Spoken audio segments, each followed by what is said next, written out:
जय हिंद दोस्तों, आज हम कक्षा 10 की गणित पाठ 4 द्विघात समीकरण पढ़ने वाले और इसमें हम प्रश्नावली 4.1 समाप्त करेंगे। द्विघात से आप पहले परिचित हो चुके हैं। कहाँ पे हुए हैं भैया?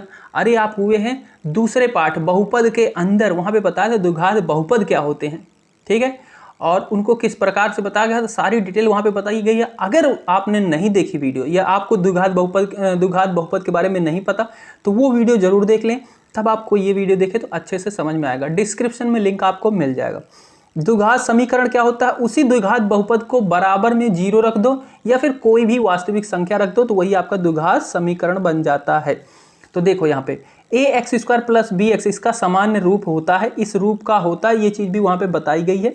एक द्विघात बहुपद है, तब इस बहुपद को शून्य के तुल्य या बराबर रखने पर प्राप्त समीकरण यानी कि ax² plus bx plus c बराबर 0 एक द्विघात समीकरण कहलाती है। तो ये आपका क्या बन जाता है? द्विघात समीकरण। यहाँ पे एक चीज बहुत ही अच्छे से समझना दोस्तों, ये जो a है ये क्या होगा? कभी भी 0 नहीं होगा। अच्छा, क्यों नहीं होगा? क्योंकि अगर ये 0 हुआ a तो ये पूरा पद खत्म, ठीक है। और द्विघात किस लिए बोला जाता है? क्योंकि यहाँ पे चर के ऊपर 2 घात लगी है, इसीलिए। तो अगर यही खत्म हो जाएगा तो ये द्विघात कहा ही नहीं जाएगा, तो यानी कि द्विघात बहुपद होगा ही नहीं। तो इसलिए ये चीज आप a कभी भी 0 नहीं होगा, ठीक है। और a b c कोई भी वास्तविक संख्या हो सकती है। आप बोलो कि भैया 0 भी तो वास्तविक संख्या, हाँ 0 है, तो इसको समझ लो ना, इसीलिए तो इसको लगा दिया कि a 0 नहीं होगा, बाकी कोई भी वास्तविक संख्या हो सकती है, ठीक है। तो ये इतनी कंडीशन आप बहुत ही अच्छे से समझ लेना, ये चीज होती है द्विघात बहुपद की। अब यहाँ पे उदाहरण के लेते हैं कुछ। x² प्लस 5x प्लस 2 बराबर 0, ये क्या द्विघात बहुपद है? हाँ जी बिल्कुल है, क्योंकि यहाँ पे क्या है? 2 घातें हैं, ठीक है। पद की घात बताई थी, बहुपद की घात, उसके आधार पे प्रकार बताए गए थे बहुपद पाठ के अंदर, यानी कि दूसरे पाठ में, ठीक है। तो वो पाठ बहुत जरूरी है। उसी पाठ की वजह से आपको तीसरा पाठ भी समझ में आया होगा, 2 चर वाले रैखिक समीकरण, उसमें वहीं पे प्रकार बताए गए थे कि रैखिक बहुपद होते क्या है, फिर उसी को 0 के बराबर रख दिया तो वही आपका बन गया रैखिक समीकरण। 2x² प्लस 5x प्लस 2 ये भी 0, ये 0, ये आपका रैखिक द्विघात समीकरण है। और इस चर की जगह पे जरूरी नहीं है कि हमेशा आपको x से मिले, यहाँ पे y भी मिल सकता है, s भी मिल सकता है, u भी मिल सकता है। ये चीज़ भी आपको दूसरे पार्ट में बताई गई थी, क्या क्या चर आपको मिल सकते हैं। तो y² प्लस 4y प्लस 1 बराबर 0 इस रूप में भी होगा, तब भी आप कहोगे ये बहुपद है, द्विघात समीकरण है। ये s के रूप में भी होगा, ये द्विघात समीकरण है। ये भी u के रूप में भी मिल सकता है, तो ये द्विघात समीकरण है। अब आपको कुछ यहाँ पे प्रश्नावली 4.1 में जो प्रश्न करने को है, वहाँ पे आपको कुछ इस टाइप से बहुपद दिए होंगे, ठीक है, बराबर लगा दिया गया होगा और आपसे पूछेगा बताओ क्या ये द्विघात समीकरण है। तो आप क्या करोगे? तो सबसे पहले आप इसको हल करोगे, समझ रहे हो। अब ये क्या है? a प्लस बी का होल स्क्वायर बन गया है। तो a प्लस बी का होल स्क्वायर आपको बहुत ही अच्छे से पता है, a² प्लस b², तो ये कर दिया a² प्लस b² 1 का स्क्वायर प्लस 2ab। तो 2 इंटू a यानी कि x इंटू b यानी कि 1, तो 2x आ जाएगा। बराबर में सेम चीज इधर की गई है, 2x प्लस 3, a की जगह पे 2x हो गया, b की जगह पे 3 हो गया, और इसको तोड़ दिया तो ये आपका बन गया, ठीक है। और फिर अब इस पूरे को इधर ला लिया गया बाएं पक्ष की तरफ। जब लाएंगे तो सबके सिंबल बदल जाएंगे, यहाँ पे प्लस है, ये भी प्लस, ये भी प्लस, सारे माइनस में हो जाएंगे। तो यहाँ पे x² 4x क्या हो गया? माइनस में हो गया, 2x और ये माइनस 12x प्लस 1 और ये माइनस का 9 बराबर 0। यहाँ पे इसको हल करेंगे -3x², ठीक है। इन दोनों को हल करेंगे -10x, इसको हल करेंगे -8 बराबर 0। क्लियर बात यहाँ तक? अब ये हल करने में तो आपको दिक्कत नहीं होनी चाहिए, आपको अच्छे से आता ही होगा प्लस माइनस का ये सिंप्लीफाई करना, ठीक है। ये तो 9th में ही आप सीख लेते हो। तो ये आपका, आप देखो इसको कैसे बताओगे कि द्विघात बहुपद है कि नहीं। तो इसमें मोस्ट इंपॉर्टेंट चीज़ आपको देखनी है, x² है क्या, ये चीज़ है। और ये चीज़ अगर है तो ये 0 तो होगा नहीं, अगर 0 होता तो ये रहता ही नहीं है। तो यहाँ पे आप देखोगे ये a को, तो a यहाँ पे क्या है? -3 है, ठीक है, और ये 0 नहीं है। बाकी b c क्या है? वास्तविक संख्या, कोई भी वास्तविक संख्या हो तो हाँ b c है, ना हो तब भी चलेगा। ये होता भी नहीं, -8 भी नहीं होता तब भी चलता, ठीक है। नहीं होता भाई, c बराबर 0 है, क्योंकि वास्तविक संख्या हो सकती है। तो c वास्तविक संख्या भी हो सकती है, b भी वास्तविक संख्या हो सकती है, a भी वास्तविक संख्या हो सकती है, एक्सेप्ट 0 नहीं होगी बस। तो अगर ये -3x² भी होता तब भी हम बोलते ये द्विघात समीकरण है। तो यहाँ पे आपको ये चीज दी गई है, ये क्या है? द्विघात समीकरण। अब हम आ जाते हैं प्रश्नावली पे। प्रश्नावली 4.1 में पहला प्रश्न दिया गया है, जांच कीजिए कि क्या निम्न द्विघात समीकरण हैं।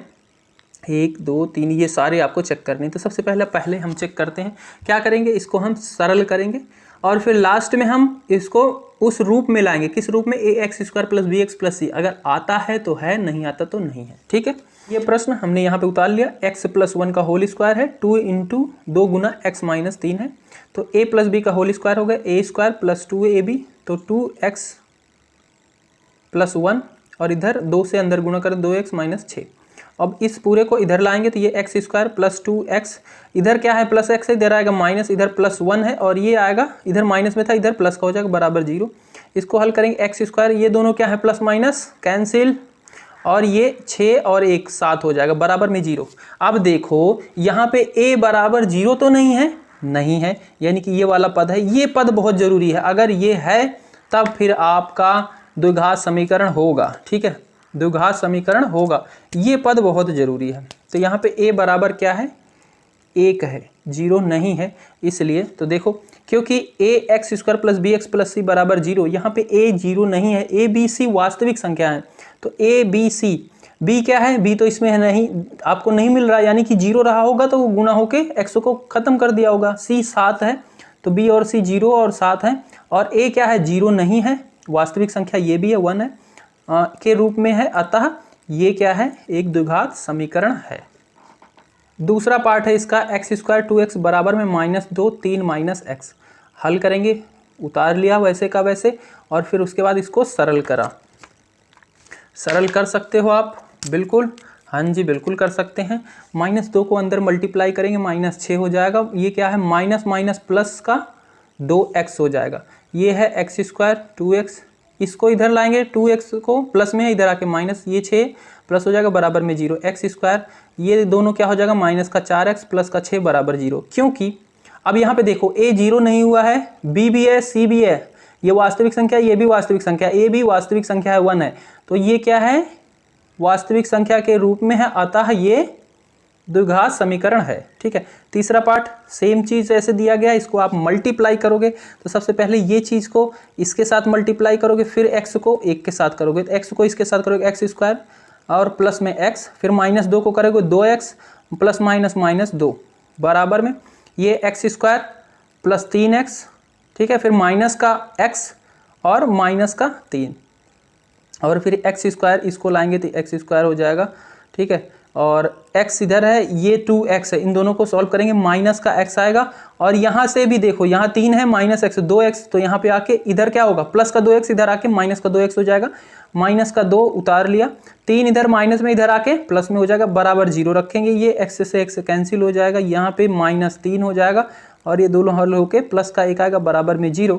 अब यहाँ पे देखो a क्या हो गया, 0 हो गया, a ही सारी कंडीशन है, a 0 नहीं होना चाहिए। अगर ये 0 हो गया तो ये क्या है, द्विघात समीकरण नहीं है। तो यहाँ पे सबसे बड़ी कंडीशन जो है यही है कि a 0 नहीं होना चाहिए, और यहाँ पे a 0 हो चुका है, तो ये क्या होगा, द्विघात समीकरण नहीं होगा, अतः ये एक द्विघात समीकरण नहीं है। चौथा पार्ट दिया गया है x - 3 2x + 1 x + 5। हल करना है, x + 3 सेम उतार लेंगे, फिर इसको मल्टीप्लाई कर लेंगे x का पूरे के साथ, फिर -3 का पूरे के साथ, तो 2x² + x, 3 का करेंगे -6x प्लस का 3, ये x² + 5x, 2, ये 2x है, 2x उतार लिया, यहाँ से x² इधर आएगा तो क्या हो जाएगा, माइनस में हो जाएगा, ये हो गया माइनस में, और फिर ये क्या है, प्लस का x है और माइनस का 6x, तो यहाँ से माइनस का 5x आ जाएगा, और इधर प्लस का 5x है, इधर आके ये भी माइनस में हो जाएगा, माइनस का 3 बराबर 0।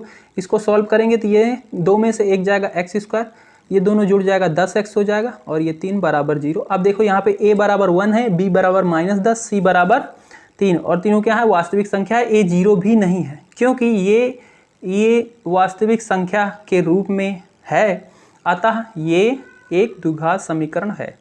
पांचवा सेम है, मल्टीप्लाई कर रहे हैं, इसको हल कर रहे हैं, हल करने के बाद ये कुल मिला के ये आपका आ जा रहा है लास्ट में। ठीक है, बराबर में 0, यहाँ पे a 0 नहीं है, b बराबर 11 है, c बराबर 8 है, क्योंकि वास्तविक संख्या है के रूप में है, अतः 2x माइनस 1 x माइनस 3 बराबर ये एक द्विघात समीकरण है। ठीक है, क्लियर बात, बिल्कुल अच्छे से देख लेना। आपको अगर नहीं आए तो वीडियो को रोक के समझना, अच्छे से आ जाएगा। छठा पार्ट है x square plus 3x plus 1 बराबर में x माइनस 2 का whole square.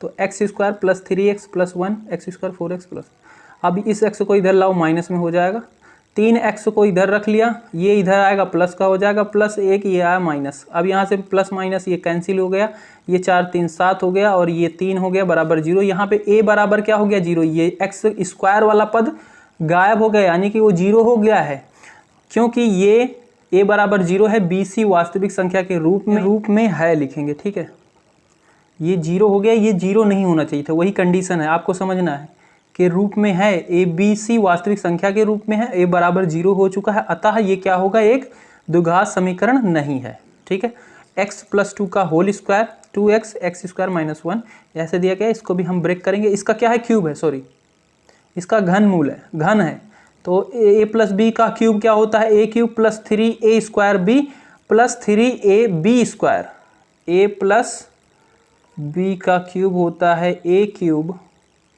Plus 3a square b plus 3ab square plus b cube. तो यहाँ पे a क्यूब कर लिया, 3a square b x square into 2 plus 3ab square यानी कि 4 का स्क्वायर प्लस a b का क्यूब। तो 2 का जब 3 का घात 3 होगी तो 8 आ जाएगा, और इधर मल्टीप्लाई कर लेंगे 2 से तो x क्यूब हो जाएगा माइनस 2x हो जाएगा x क्यूब, और इधर से ये आएगा तो माइनस में हो जाएगा। इन दोनों को जब गुणा कर लेंगे 3 दूनी 6 x स्क्वायर हो जाएगा, यहाँ से x स्क्वायर है कोई नहीं, और इसको 3 और 4 4 3 12x हो जाएगा, और यहाँ से x है इधर आके प्लस का हो जाएगा, प्लस का 8 बराबर 0। यहाँ से हल करेंगे, ये आएगा माइनस का क्यूब, ये आ जाएगा 6x स्क्वायर प्लस 12 और 2 ये हो जाएगा 14 और प्लस 8। ठीक है, अब यहाँ पे देखो ये क्या है, इसका 3 है घात, बहुपद की घात के आधार पे बताया जाता है। द्विघात है तो द्विघात बहुपद, यहाँ पे त्रिघात बहुपद हो गया, तो त्रिघात समीकरण हो गया। ये द्विघात नहीं है क्योंकि ये इसके रूप में नहीं है, वास्तविक संख्या है। यहाँ पे लिखना है आपको, जहाँ ABC वास्तविक संख्या है के रूप में नहीं है, अतः ये एक द्विघात समीकरण नहीं है, क्योंकि ये द्विघात समीकरण नहीं है, त्रिघात समीकरण है। 8वां पार्ट इसका दिया गया x cube minus 4x square minus x plus 1 बराबर x माइनस 2 का क्यूब है। तो ये x cube minus 4x square minus x plus 1 बराबर, इसको ब्रेक कर देंगे, a क्यूब हो जाएगा वही x cube 3a square b 3ab square plus b का क्यूब, और इसको सिंप्लीफाई कर लेंगे, ये हो जाएगा 6। क्यों 6 हो गया, ये प्लस माइनस माइनस हो गया, और ये 3 दूनी 6x स्क्वायर, और यहाँ पे क्या है, इसके ऊपर लगा तो माइनस 2 का माइनस 2 से गुणा करेंगे तो प्लस का 4 बन जाएगा, तो 4 3 12x माइनस का 8 आएगा ये, और फिर इसको सरल करेंगे तो x क्यूब हो जाएगा, यहाँ से x आएगा इधर माइनस हो जाएगा, माइनस का 4x स्क्वायर इधर है और इधर 6 है, तो 6 इधर आके प्लस में हो जाएगा, माइनस का x और इधर 12x ये भी आके माइनस में हो जाएगा, प्लस का 1 रखा और इधर से 8 इधर आएगा, जब इधर क्या है माइनस में, इधर आके प्लस में हो जाएगा। ठीक है, बराबर 0। तो यहाँ से ये तो कैंसिल हो जाएगा, और ये दोनों हल होके कितना आ जाएगा, प्लस का 2x स्क्वायर आ जाएगा, ये दोनों हल होके माइनस का 13 हो जाएगा, ये दोनों हल होके प्लस का 9 हो जाएगा, बराबर 0 हो जाएगा। और a यहाँ पे 0 नहीं है, 2 है, b भी है, c भी है, क्योंकि ये के रूप में, ये चीज़ थोड़ा सा ना अजीब सा लग रहा है लिखने में, ये ABC वास्तविक संख्या है, यहाँ पे लिखना है जहाँ ABC वास्तविक संख्या है, ठीक है, के रूप में है, अतः ये एक द्विघात समीकरण है। और इस तरीके से आपका पहला प्रश्न समाप्त होता है। दूसरा प्रश्न दिया गया है, निम्न स्थितियों को द्विघात समीकरण के रूप में निरूपित कीजिए। बस आपको ये स्थितियां जो दी गई हैं इसको द्विघात समीकरण के रूप में बना के छोड़ देना है, बस हल नहीं करना। हल करने की विधियां हम आगे पढ़ेंगे, इसमें भी 2-3 विधि हैं, उसको हम आगे प्रश्नावली में पढ़ेंगे। तो इसमें से पहला ही दिया गया है, एक आयताकार भूखंड का क्षेत्रफल इतना मीटर स्क्वायर है, क्षेत्र की लंबाई मीटर में, चौड़ाई के दोगुने से 1 अधिक है। ठीक है, लंबाई क्या है, मीटर में है, चौड़ाई के दुगुने से अधिक है। अगर हम चौड़ाई को x मान लें तो लंबाई क्या हो जाएगी, 2x और 1 अधिक है, 2x प्लस 1 हो जाएगी। हमें भूखंड की लंबाई और चौड़ाई ज्ञात करनी है। ठीक है, समझ गए। तो हम x मान लेंगे इसकी क्या चौड़ाई, तो लंबाई हो जाएगी 2x प्लस 1 और उन दोनों का गुना क्या हो जाएगा, क्योंकि क्षेत्रफल आयत का क्षेत्रफल क्या होता है L इंटू बी, लंबाई गुणे चौड़ाई, और वो इतना दिया गया उसके बराबर रख देंगे, उसी को हल कर देंगे और आपका बन जाएगा द्विघात समीकरण। माना आयताकार क्षेत्र की चौड़ाई x मीटर है, तब लंबाई क्या हो जाएगी 2x प्लस 1 मीटर हो जाएगी, क्योंकि आयत का क्षेत्रफल होता है लंबाई गुणा चौड़ाई और क्षेत्रफल दिया गया 228 मीटर स्क्वायर। तो ये लंबाई हमने हमारी ये है गुणा में चौड़ाई, और दोनों क्या थी मीटर में थी, तो मीटर का स्क्वायर हो जाएगा। इधर मीटर स्क्वायर से मीटर का वर्ग इधर कट जाएगा और इधर ये बचेगा, और इधर क्या हो जाएगा x का गुना हो जाएगा, तो ये 2x हो जाएगा स्क्वायर प्लस x। ठीक है, और फिर हम इसको इधर लाएंगे, या फिर आप ये कह सकते हो इस चीज़ को पूरा उधर ले जाएंगे तो हो जाएगा माइनस में, और पूरे को पलट दिया तो ये 2x square plus x minus 528 बराबर 0। ये आपका द्विघात समीकरण बन जाएगा। ठीक है, और इसी का दूसरा पार्ट दिया गया है, दूसरा पार्ट दिया गया है। दो क्रमागत धनात्मक पूर्णांकों का गुणनफल 306 है। हमें पूर्णांकों को ज्ञात करना है। दो संख्याएं हैं क्रमागत, जैसे 1 है तो अगली होगी 2। ठीक है, लगातार वाली दो संख्याएं हैं, उनका गुणनफल ये है। तो हम मान लेते हैं भाई पहली संख्या x है, तो दूसरी क्या हो जाएगी, एक ज़्यादा होगी, x प्लस 1 हो जाएगी। दोनों का गुना क्या होगा, इसके बराबर होगा। बस यही हमारी कंडीशन रख के बन जाएगा। माना दो क्रमागत संख्या x और x प्लस 1 है। क्रमागत है मतलब लगातार है। ठीक है, तो एक ज़्यादा ही होती है भाई, पीछे वाले से एक ज़्यादा ही होगी आगे वाली ना, तो अगर इसको x माना तो अगली वाली x प्लस 1 हो जाएगी। ठीक है, दोनों क्रमागत धनात्मक संख्याओं का गुणा इतना होगा, और इसको हम फिर क्या गुना करने पे 306 हो रहा है, तो x प्लस 1 का गुना किया, ये हो गया। और यहीं से आपको इसको हल करके x स्क्वायर प्लस x, और ये इधर आ जाएगा माइनस, तो 306 बराबर 0। ये आपका द्विघात समीकरण बन जाएगा इसके लिए।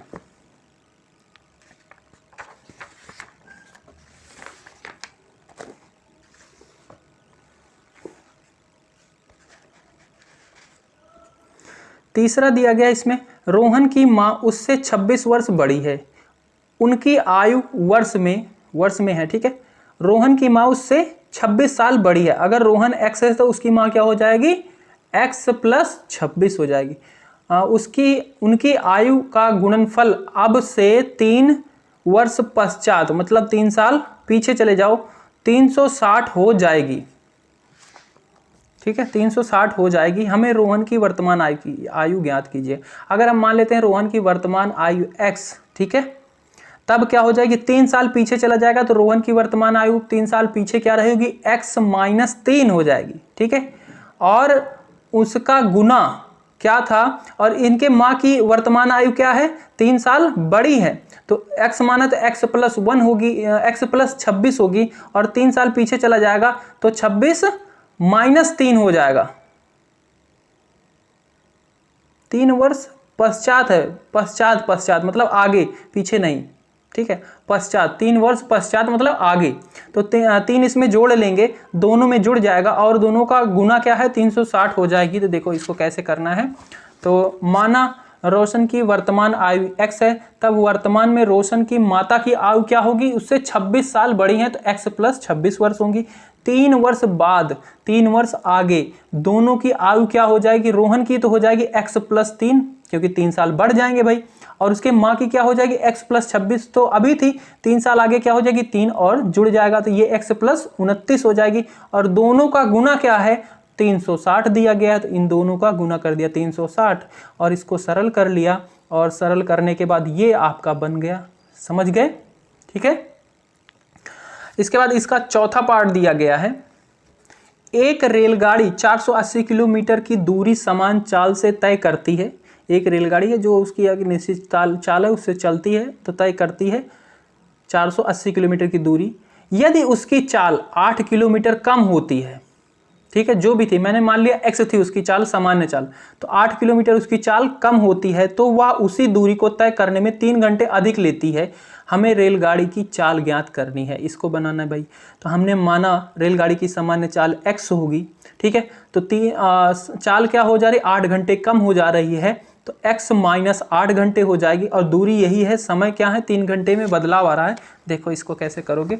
माना रेलगाड़ी की समान चाल x है, तो समय लगेगा अगर चाल x है तो समय कितना लगेगा भाई, समय बराबर क्या होता है पता है, चाल बराबर होता है दूरी बटा समय।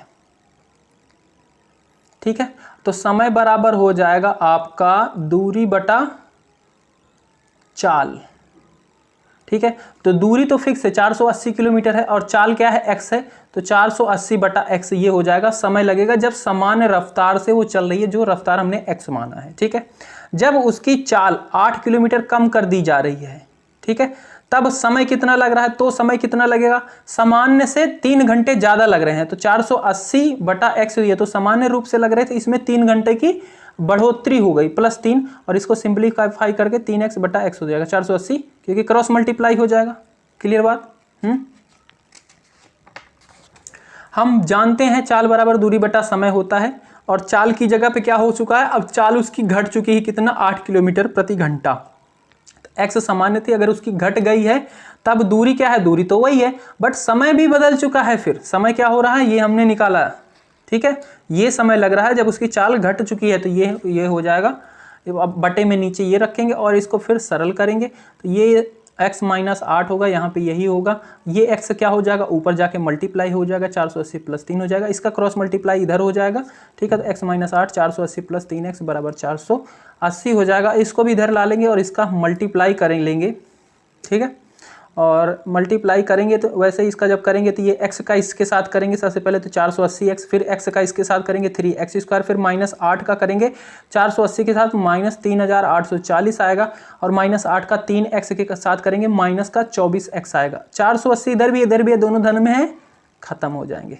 यहाँ 3x² बचेगा और माइनस का 24x माइनस का 3840 बराबर 0। और फिर इसको आप, इसमें आपको कॉमन कुछ दिख रहा होगा तो उसे हटा सकते हो, या फिर इतने पे भी आप छोड़ सकते हो, गलत नहीं है। तो इसमें 3 हमें कॉमन दिख रहा, 3 हमने बाहर निकाल लिया, और 3 जब 3 से पूरे में भाग दे देंगे तो ये आपका कुछ ये बन जाएगा। और फिर इस 3 को उधर भेज देंगे, इधर क्या है 0, इधर गुना में, उधर जाके भाग में, 0 में चाहे गुना हो भाग हो सब 0 हो जाता है, तो 3 हो जाएगा ख़त्म, और ये आपका बन जाएगा द्विघात समीकरण। और इस तरीके से आपकी प्रश्नावली 4.1 समाप्त होती है। मिलते हैं अगली वीडियो में, तब तक के लिए जय हिंद जय भारत। अगर आपको कोई भी वीडियो में प्रॉब्लम लग रही है, कोई भी दिक्कत है, तो आप कमेंट करके जरूर बताएं, ताकि मैं अगली वीडियो में आपके लिए सुधार जरूर कर लूँ। Bye bye.